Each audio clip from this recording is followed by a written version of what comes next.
السلام علیکم عزیز دوستو، آج کی ویڈیو میں فانی بدایونی کی غزل کی ہم تشریح کریں گے۔ پچھلی ویڈیو میں ہم نے ان کے حالات زندگی پر روشنی ڈالی تھی،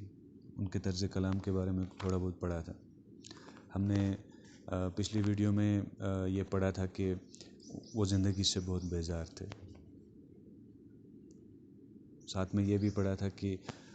موت جو ہے ان کے ہاں ایک محبوب کی حیثیت رکھتا ہے، یعنی کہ وہ اپنے سارے دکھ درد کا اور سارے غم پریشانیوں کا علاج جو ہے وہ موت کو سمجھتے ہیں۔ تو وہ ساری خصوصیات جو ہیں وہ اس غزل میں بھی پائی جاتی ہیں۔ تو غزل کا پہلا شعر ہے، غزل کا مطلع ہے: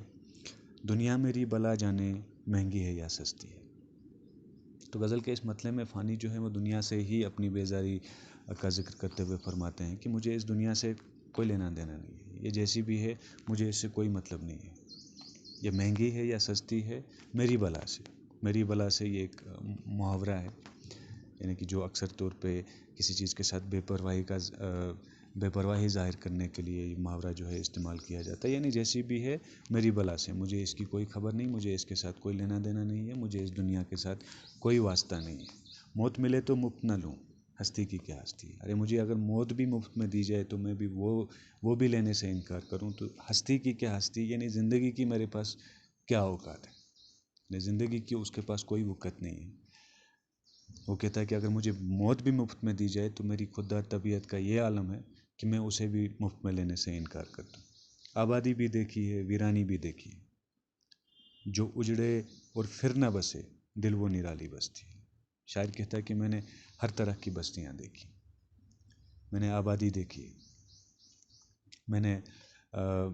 ویرانی بھی دیکھی ہے، میں نے تباہی و بربادی بھی دیکھی ہے، میں نے خوشحالی بھی دیکھی ہے، لیکن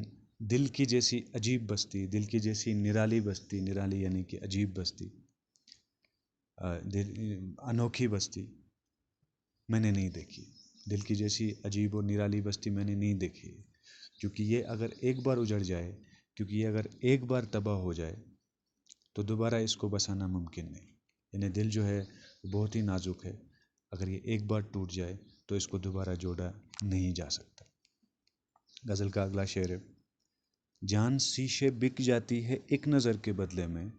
آگے مرضی گاہک کی ان داموں تو سستی ہے۔ کہتا ہے محبوب کی، یعنی شاعر کے کہنے کا مطلب ہے کہ محبوب کی ایک نظر کے بدلے میں عاشق جو ہے وہ اپنی جان سی قیمتی چیز بھی بے دام بیچنے کے لیے ایک طرح سے تیار ہوتا ہے، لیکن آگے مرضی گاہک کی ان داموں تو سستی ہے۔ لیکن اب مرضی جو ہے وہ گاہک کی ہے، وہ خریدنے والے کی ہے، ان کی نظروں میں تو یہ بہت سستی ہے۔ یعنی شاعر کے کہنے کا مطلب ہے کہ محبوب کی نظر کسی کا دل لینے کے ساتھ ساتھ اس کی جان بھی لے سکتی ہے، کیونکہ یہ ضروری نہیں ہے کہ محبوب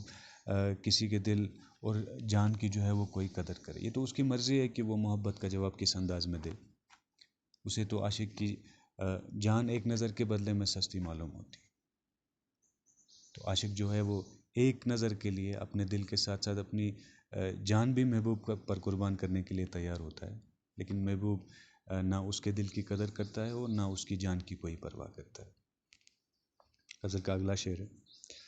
جگ سونا ہے تیرے بغیر آنکھوں کا کیا حال ہوا، جب بھی دنیا بستی تھی اب بھی دنیا بستی۔ یعنی کہ میرے حالات سے کسی پہ کوئی اثر نہیں، کسی کو کوئی فرق نہیں پڑتا ہے۔ میری دنیا جو ہے وہ میرے محبوب کے بنا سونی ہے، خالی ہے، تباہ ہے بالکل۔ یعنی کہ اس شعر میں جو ہے شاعر اپنے محبوب سے مخاطب ہے، اور ان سے مخاطب ہوتے ہوئے فرماتے ہیں کہ میری دنیا تمہارے بغیر ویران ہے، میری آنکھوں کا برا حال ہے، رو رو کے آنکھوں سے آنسوں بھی جو ہیں خشک ہو گئے، لیکن میری اس حالت زار کا کسی پہ کوئی فرق نہیں پڑتا، کسی پہ کوئی اثر نہیں ہے، کسی کو اس حالت سے کوئی فرق نہیں پڑتا۔ دنیا جو ہے وہ تب بھی آباد تھی، دنیا جو ہے وہ اب بھی آباد ہے۔ یعنی میری حالت سے کسی کو کوئی سروکار نہیں ہے، کسی کو کوئی لینا دینا نہیں ہے، کسی کو کوئی فرق نہیں پڑتا، کہ صرف میں ہی ہوں جس کی دنیا جو ہے وہ اجڑ کر رہ گئی ہے، جس کی دنیا جو ہے وہ تباہ ہو کر رہ گئی ہے۔ آنسوں تھے سو خشک ہوئے، جی ہے کیوں مڑاتا ہے، دل پہ گٹھاسی چھائی ہے، کھلتی ہے نہ برستی ہے۔ تو شاعر اپنی اداسی اور پریشانی کا اس شعر میں بھی ذکر کرتے ہیں کہ میری آنکھوں کے جو آنسو ہیں وہ رو رو کے خشک ہو چکے ہیں، اور دل پر جو ہے وہ اس دل کو جو ہے پریشانیوں نے اور غموں نے جو ہے وہ گھیرا ہوا ہے۔ اور یعنی شاعر اپنی وہ کہتے ہیں کہ میری پریشانی اور اداسی کا یہ عالم ہے کہ عمر بھر آوزاری اور رونے دھونے کے بعد بھی مجھ پر جیسے سکتے کا عالم طاری ہے، مجھ پر جیسے بے ہوشی کا عالم طاری ہے۔ میرا دل جو ہے وہ مرحومیوں، اداسیوں اور پریشانیوں کے بادلوں سے جو ہیں وہ چھایا ہوا ہے، اس پہ غموں کے بادل جو ہیں وہ ہمیشہ رہتے ہیں، اور میں جو ہے ایک بے حس سا انسان ہو گیا ہوں، بے ہوش سا ہو گیا ہوں، یعنی مجھ پہ سکتے کا عمل طاری۔ دل کا اجڑنا سہل سہی، بسنا سہل نہیں ظالم، بستی بسانا کھیل نہیں، بستے بستے بستی۔ شاید کہ فرماتے ہیں کہ اپنے محبوب سے ہی مخاطب ہو کے فرماتے ہیں کہ دل کا اجڑنا، اس کا ٹوٹ جانا یہ بہت آسان کام ہے، یعنی دل توڑنا جو ہے وہ بہت آسان کام ہے، اس میں زیادہ وقت نہیں لگتا، لیکن جب یہ ایک بار ٹوٹ جاتا ہے، یعنی دل کا اجڑنا سہل سے، دل کو برباد کرنا، دل کو تباہ کرنا یہ بہت آسان کام ہے، بسنا سہل نہیں ہے ظالم، اپنے محبوب کو ظالم کہا ہے، لیکن یہ ظالم یعنی یہ میرے محبوب، اس دل کو دوبارہ بسانا، جو اس کو پھر آباد کرنا، یہ کوئی آسان کام نہیں ہے۔ بستی بسانا کھیل نہیں، بستے بستے بستی ہے، یعنی دل کو بسانا جو ہے یہ کوئی، دل کی بستی بسانا جو ہے یہ کوئی بچوں کا کھیل نہیں ہے، یہ بڑی مشکل سے دوبارہ بسائی جا سکتی ہے۔ گویا ایک بار دل ٹوٹ جائے تو اس کو دوبارہ جوڑنا مشکل ہی نہیں بلکہ ناممکن ہو جاتا ہے۔